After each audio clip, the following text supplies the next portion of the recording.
ना वो साधु है ना संत, फिर भी 30 साल से रखा है मौन व्रत। जानिए कौन है वो महिला जिनके लिए मोदी करेंगे इंतजार। 22 जनवरी को पूरा होगा शपथ, तभी तोड़ेंगी मौन। बहू ने बताई पूरी कहानी, कैसे समझती है मौनी सासू माँ की हर बात। 8 बच्चों की माँ की राम भक्ति का किस्सा सुन आप भी होंगे भावुक। राम मंदिर के मुख्य पुजारी ने खुद भिजवाया है न्योता।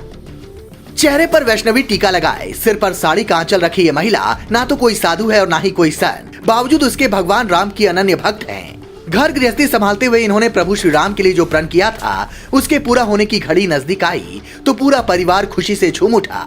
मौनी माता के नाम से मशहूर 85 साल की सरस्वती देवी ने साल 1992 में ये शपथ ली थी कि जब तक अयोध्या में राम मंदिर नहीं बन जाता वो मौन व्रत धारण करेंगी। पर उसके बाद जो हुआ वो किस्सा हैरान कर देगा।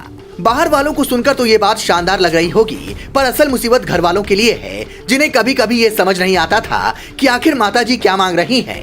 8 बच्चों की मां सरस्वती देवी अपने छोटे बेटे हरिराम अग्रवाल के साथ धनबाद में रहती हैं। जहां रह रही बहू बताती है, जब मैं घर में नई आई तो मुझे पता ही नहीं चलता था कि ये क्या कह रही हैं। दिन भर इशारे से बातें कहती थी, धीरे धीरे समझने की कोशिश करने लगी, पर बीच बीच में ये लिखकर भी बताती थी कि इन्हें क्या चाहिए, ये क्या कहना चाहती हैं। लेकिन उस लिखावट में इतने कठिन शब्द होते थे कि हम लोगों के लिए समझना मुश्किल हो जाता था।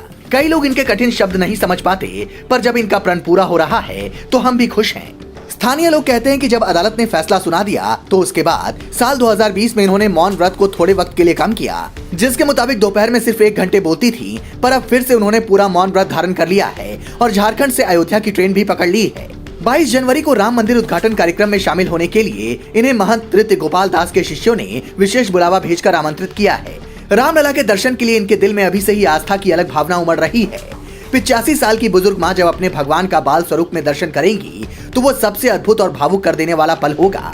उस तस्वीर का हर किसी को इंतजार होगा। ऐसे ही कई राम भक्तों को राम मंदिर उद्घाटन में शामिल होने के लिए बुलावा भेजा गया है। कई कार सेवकों के परिवार भी इस अद्भुत पल के साक्षी बनेंगे। इसलिए अभी से ही ये चर्चा भी है कि पीएम मोदी भी ऐसे राम भक्तों से मुलाकात कर सकते हैं, क्योंकि उस दिन पूरी अयोध्या राममय होगी। और पीएम मोदी ने खुद ये कहा है कि अलग अलग राज्यों से आने वाले राम भक्तों को विशेष बुलावा भेजा जाए तो राम मंदिर ट्रस्ट की ओर से इस बात की व्यवस्था जरूर की जाएगी कि भगवान राम के प्रति अगाध श्रद्धा रखने वाले सरस्वती देवी जैसे राम भक्तों से पीएम मोदी जरूर मुलाकात करें।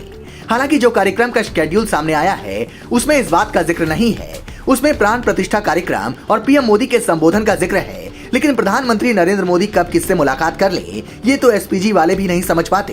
कुछ दिनों पहले ही जब पीएम मोदी अयोध्या गए थे तो आपने देखा होगा वो उज्ज्वला योजना की लाभार्थी के घर अचानक से चाय पीने पहुंच गए थे। उन्होंने मांझी परिवार को राम मंदिर उद्घाटन का न्योता भी दिया था, जिसे देखकर एसपीजी वाले भी हैरान रह गए थे, क्योंकि अयोध्या जैसे संवेदनशील जगह पर जाना और फिर अचानक से प्लान बदल देना सुरक्षा कर्मियों के लिए बड़ी चिंता वाली बात हो जाती है। पर पीएम मोदी तो यही मानते हैं कि जनता ने ही उन्हें इस कुर्सी पर बिठाया है, तो जब मौका मिले जनता से मुलाकात करूंगा।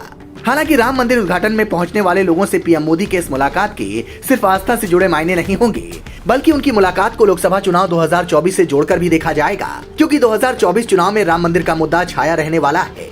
पीएम मोदी की राम मंदिर वाली तस्वीर का भी हो सकता है बीजेपी पोस्टर बनवाकर बड़े बड़े शहरों में लगवा दे।